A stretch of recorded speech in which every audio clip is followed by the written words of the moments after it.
My name is अंकित वर्मा और आप देख रहे हैं स्पेशल लेक्चर जिसमें हम पढ़ेंगे analysis of roller follower with eccentricity.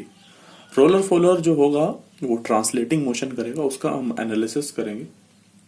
Analysis complete representation होगा फॉलोअर मोशन का, कैसे कैसे वो मूवमेंट कर रहा है, कौन कौन सी टर्म्स इसमें इंक्लूडेड होंगी, कौन कौन से एंगल्स को हमें कंसीडर करना है। उसके बाद हम इक्वेशन ड्राइव करेंगे प्रेशर एंगल का। ओके और दो इंपॉर्टेंट क्वेश्चंस करेंगे जो कि गेट 2021 में के लिए, इनफैक्ट सभी एग्जाम्स के लिए इंपॉर्टेंट होंगे। तो चलिए स्टार्ट करते हैं और अपना जो डायग्राम है उसको मैं आपको बताता हूँ। तो डायग्राम देखते हैं।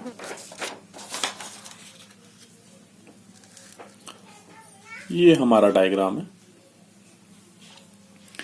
अब मैंने इसको डॉट डॉट करके बनाया ताकि सो दैट कि टाइम हमारा बचे यहाँ पर और मैं यहाँ पर ड्रॉ करूं।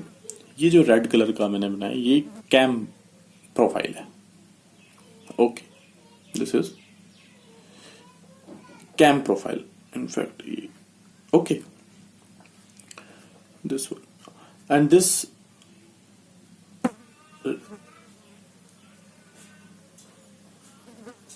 this is our base circle. This is our prime circle. तो मैं यहां पर बना देता हूं उसको।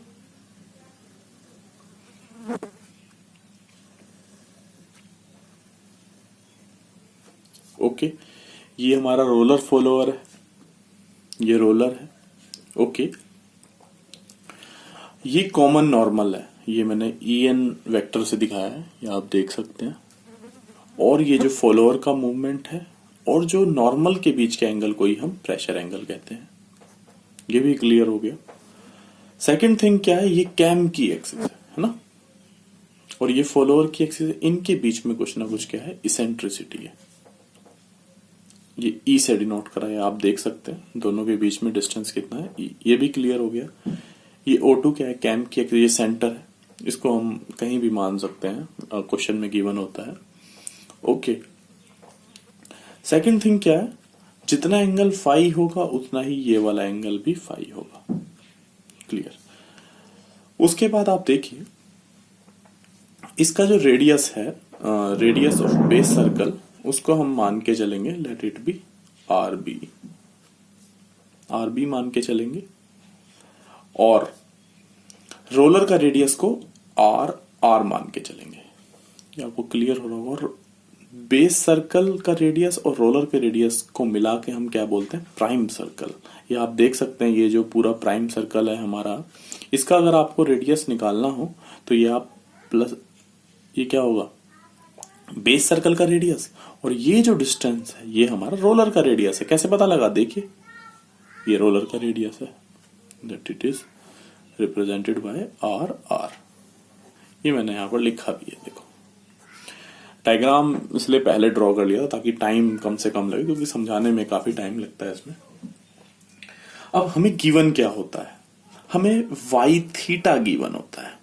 वाई थीटा क्या है, ये फॉलोअर का मोशन है जो कि थीटा पे डिपेंड करता है। और ये होगा कैसे, कहां से स्टार्ट होगा, ये स्टार्ट होता है जब ये पॉइंट, ये वाला जो पॉइंट है, क्लियर, जब ये वाला पॉइंट हमारा यहां पर आ जाता है, जब इसने कितना एंगल कवर किया हो, थीटा कवर करा, इसीलिए मैं वाई थीटा से इसको डिनोट कर रहा हूं।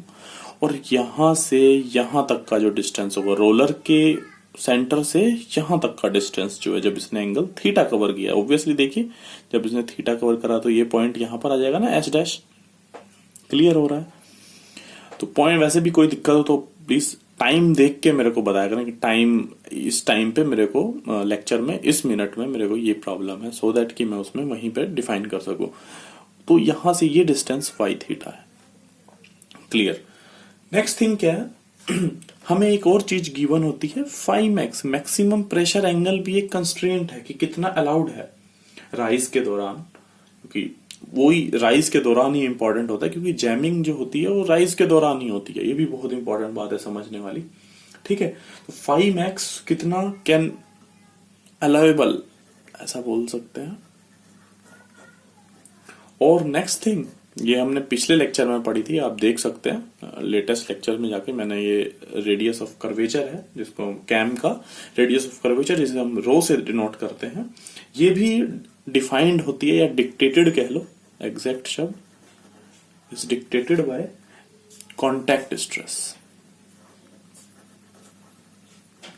ये कॉन्टैक्ट स्ट्रेस पे डिपेंड करता है रो मिनिमम।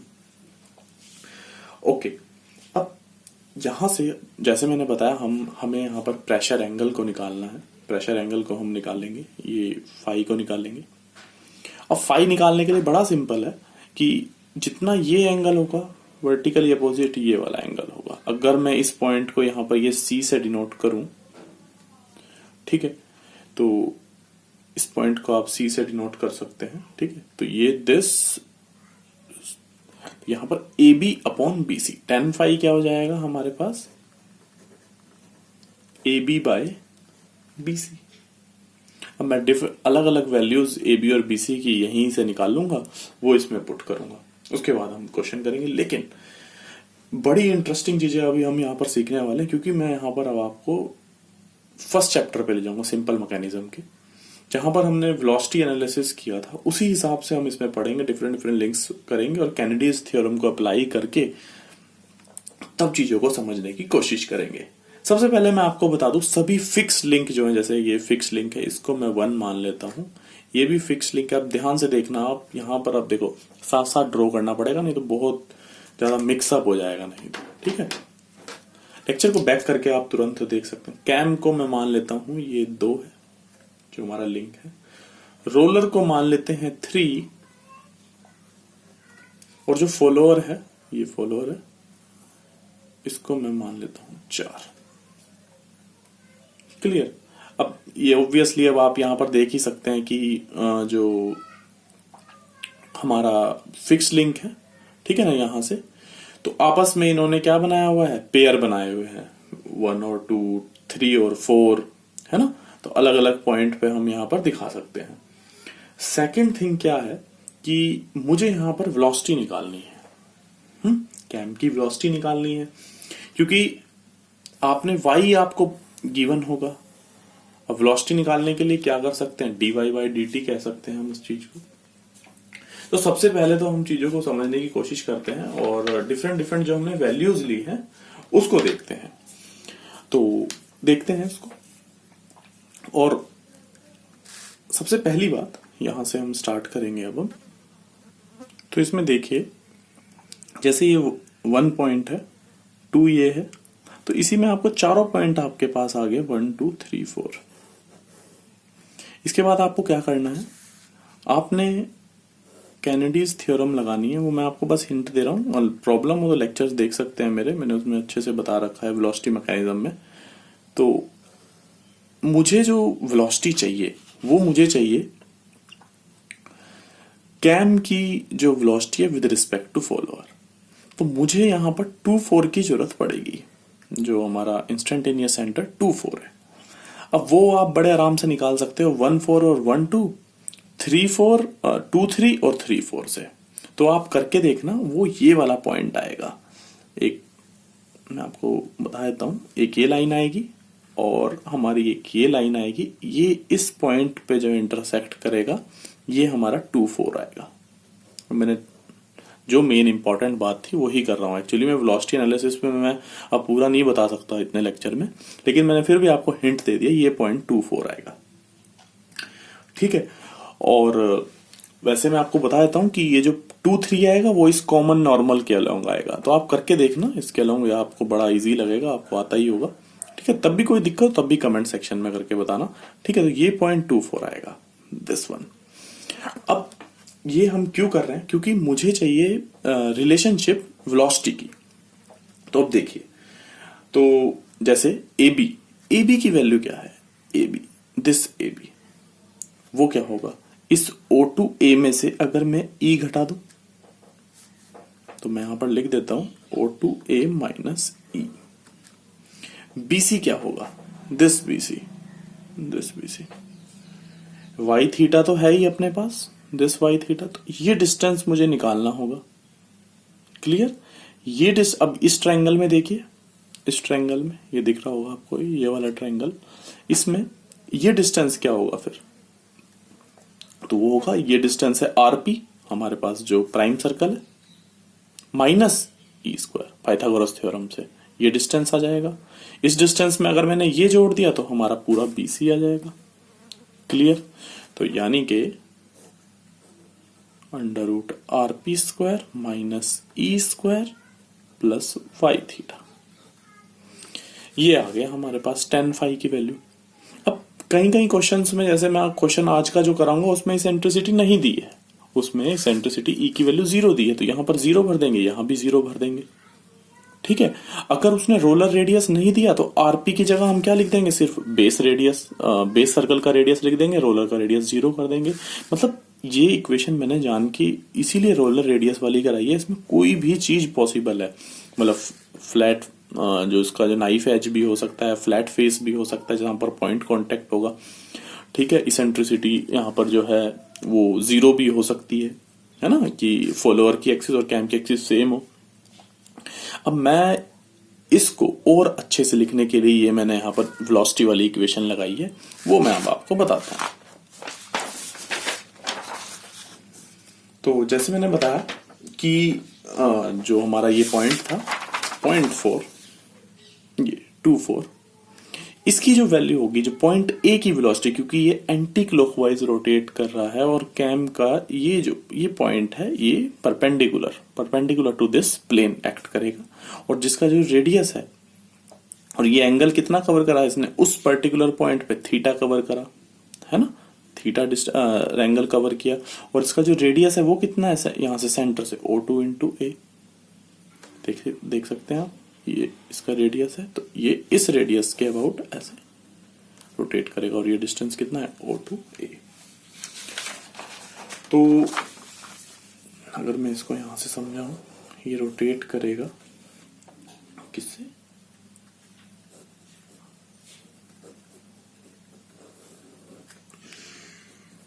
ठीक है। और हमारे पास जो वेलोसिटी होती है किसी भी अगर पॉइंट की, इस 0.4 की, या ऐसा कह लो velocity of 0.4, this point A point है वो, या इंस्टेंटेनियस सेंटर से 24 दिखा सकता हूं मैं इसको, this will be in vertical direction, ये भी लिखना जरूरी है।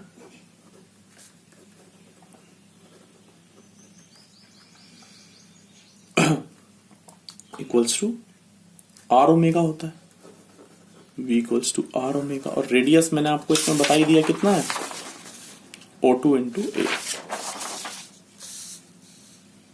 तो velocity will be O2A into D theta by D T.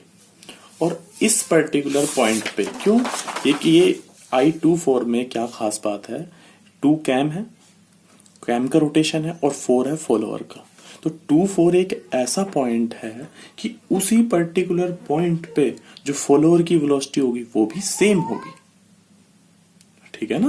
तो फॉलोअर का डिस्टेंस हमने किससे डिनोट किया है, y से डिनोट किया है, तो वेलोसिटी क्या होगी फॉलोअर की, dy बाय डी टी। तो ये क्या हो गया, dy बाय डी टी। जल्दी से किसी बुक में नहीं मिलने वाला। ठीक है। तो ये इससे कट जाएगा, तो O2A की वैल्यू क्या आएगी, dy बाय डी थीटा, या इसको ऐसा भी लिख सकते हैं y डैश थीटा, O2A की वैल्यू। ये बात समझ आई। देखो अब ऐसा है ना कि आपको पता होना चाहिए कि चीजें आई कैसे, रटना तो बहुत आसान है इसको, ये मैंने बताया कि आया कैसे, कोई चीज आई कहां से। ठीक है। तो ये कैनेडीज थ्योरम लगा के, I24 इंस्टेंटेनियस सेंटर की अप्रोच लगा के, तब जाके हमने ये O2A की वैल्यू निकाली है। तब अब हम ये वैल्यू जो हमने निकाली है O2A की वैल्यू रख देंगे यहां पर, तो यहां से जो tan फाई की वैल्यू आएगी,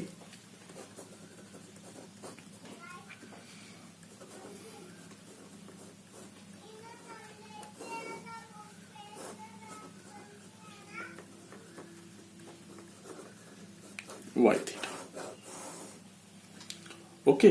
तो यहां से हमारा ये प्रेशर एंगल की इक्वेशन आ गई। ओके। अब हम 2 क्वेश्चन करेंगे।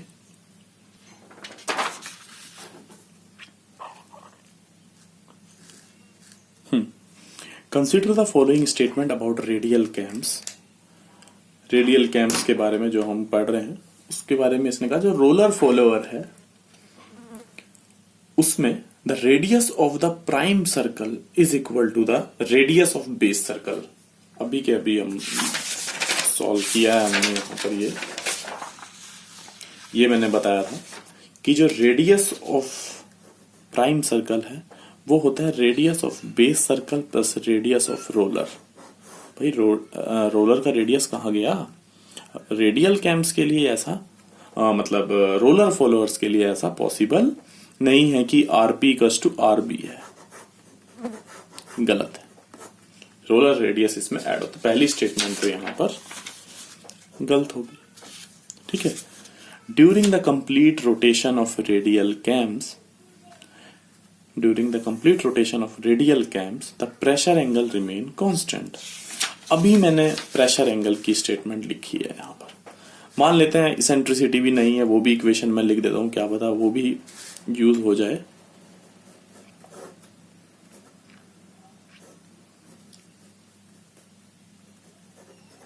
आरपी स्क्वायर है, इसेंट्रिसिटी 0 लिख दी बस, और कुछ नहीं है, ठीक है। तो ये आरपी की वैल्यू आ जाएगी, यहां पर स्क्वायर से अंडर रूट कट जाएगा, और मान लेते हैं कि रोलर भी नहीं है, सिंपल है, तो tan फाई, क्योंकि इसने यहां पर बस सिर्फ रेडियल कैम लिखा है, तो हम जनरल छोटी इक्वेशन बनाने के लिए तो ये बेस सर्कल के बराबर आ जाएगा प्लस वाई थीटा। ये हमारे पास इक्वेशन आएगी। ये कैसे कांस्टेंट हो सकता है? ये किस पे डिपेंड कर रहा है ये देख सकते हैं आप, ये वाई डैश थीटा पे, और ये कोई कांस्टेंट थोड़ा है। तो जैसे मैंने बताया, जैसे क्वेश्चन में अगर मैं बात करूं, इसने रेडियल कैम्स कहा है। रेडियल कैम्स का मतलब क्या है कि जो एक्सिस फॉलोअर की जो एक्सिस है वो कैम के सेंटर, जो कैम का पिवट है उससे पास करे। इसेंट्रिसिटी 0 हो, ऑब्वियसली, चलो E0 हो गया, तो यहाँ पर ये इक्वेशन आ गई। तो यहाँ से हमें पता लगा tan फाई भाई किस पे डिपेंड कर रहा है। इसको अगर मैं और तरीके से लिखूं, dy बाई डी थीटा पे डिपेंड कर रहा था, एंगल पे डिपेंड कर रहा है, तो इसलिए ये भी गलत होगी स्टेटमेंट। देखिए ये अच्छा स्टेटमेंट थी, ये तो चलो फिर भी आसान था। दोनों स्टेटमेंट हमारी क्या होगी? गलत होगी। नेक्स्ट क्वेश्चन देखते हैं।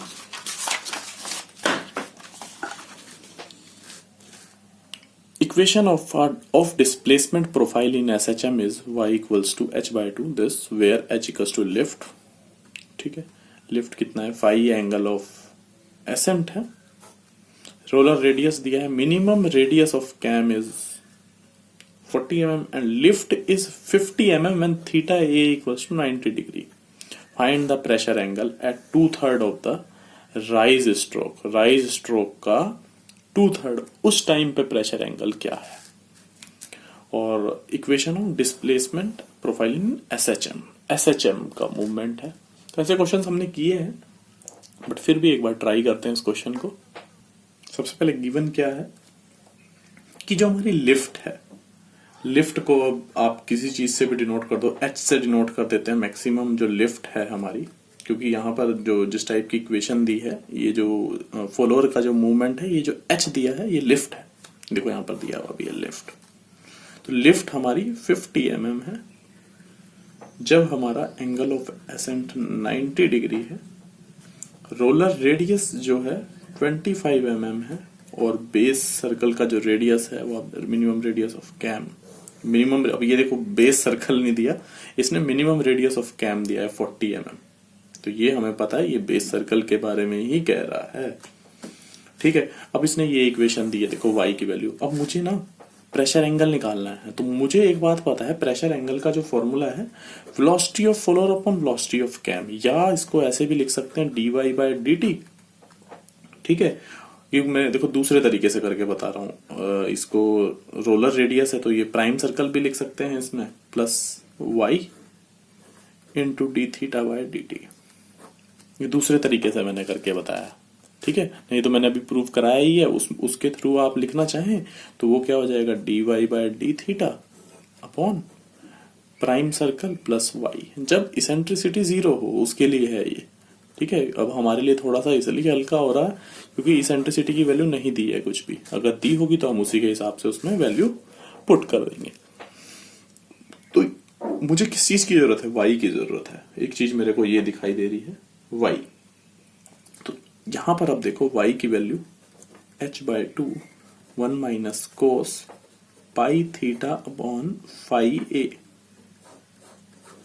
अब बताओ, इसने कहा कि जब प्रेशर एंगल उस टाइम पे मुझे y की जरूरत है जब जो राइज मतलब at 2/3 of the rise stroke, मतलब जब y की वैल्यू 2/3h है उस टाइम पे मुझे जरूरत है।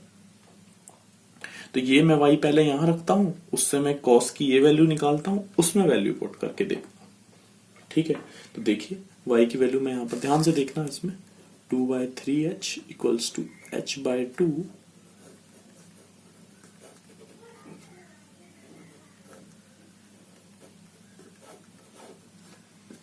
ओके। तो यहां से जो मैं वैल्यू इसकी वैल्यू निकाल के एक बार में रख लेता हूं, तो ये इधर चला जाएगा, ये 4/3 हो जाएगा। तो यहां से cos पाई थीटा अपॉन फाई ए की वैल्यू -1/3 आ गई है उस पर्टिकुलर इंस्टेंट के लिए। ये तो अच्छा हो गया, क्यों? क्योंकि मुझे अब y जो पता है h की वैल्यू 50/2 1 माइनस, और इसकी वैल्यू मैंने कितनी निकाल दी -1/3। क्लियर हो रहा है? तो ये कितना हो गया 4/3 हो गया 200/3। y मेरे पास कितना आ गया 100/3 mm आ गया। क्लियर, यहां से हमने y निकाल दिया। अब मुझे किसकी जरूरत है? dy/d थीटा की जरूरत है। तो मेरे को जब y दिया है तो मैं यहां से dy/d थीटा निकाल सकता हूँ, बिल्कुल निकाल सकता हूँ। डिफरेंशिएशन करना है तो यहां से डिफरेंशिएशन करके ये कितना आ जाएगा y equals to h/2 1 minus cos pi theta upon phi. तो ये तो 50 दिया है, 50 25 हो गया, और कोस का जो डिफरेंशिएशन होता है माइनस साइन होता है, तो ये माइनस माइनस प्लस हो जाएगा, sine pi theta upon phi A into theta के साथ, क्योंकि आप क्या निकाल रहे हो, ये dy/d थीटा निकाल रहे हो, तो इसके साथ थीटा के साथ क्या है, पाई अपॉन फाई ए है बाहर। क्लियर? अब जैसे मैंने बताया हमें dy/d थीटा निकालना है, और एंगल ऑफ एसेंट मेरे को कितना दिया है 90 डिग्री दिया है, इसका इस्तेमाल करते हैं। दूसरी बात, dy/d थीटा के लिए साइन इसकी वैल्यू की जरूरत पड़ रही है, और मैंने cos पाई थीटा अपॉन फाई ए की वैल्यू -1/3 निकाल ली है, तो उससे मैं ऐसे कर सकता हूं, इसको कैसे लिख सकता हूं, 1 minus sine square pi theta upon phi A बराबर -1/3। तो इसको स्क्वायरिंग बोथ साइड करके आप यहां से साइन की वैल्यू निकाल सकते हैं। ओके, तो वो वैल्यू कितनी आ जाएगी यहां से सॉल्व करके, स्क्वायरिंग बोथ साइड करके, sign pi theta upon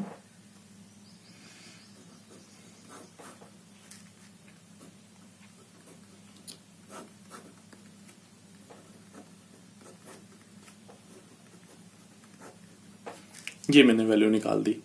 phi ए की वैल्यू कितनी है, π/2। देखो क्वेश्चन काफी लेंथी कह सकते हैं, लेकिन बहुत इंटरेस्टिंग टाइप से है। ठीक है, तो dy/d थीटा इक्वल्स टू 25, ये वाला π/फाई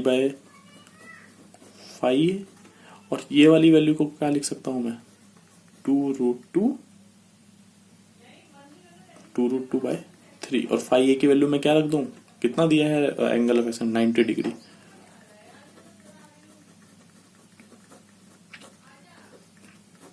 ये 2 ऊपर चला जाएगा। क्लियर?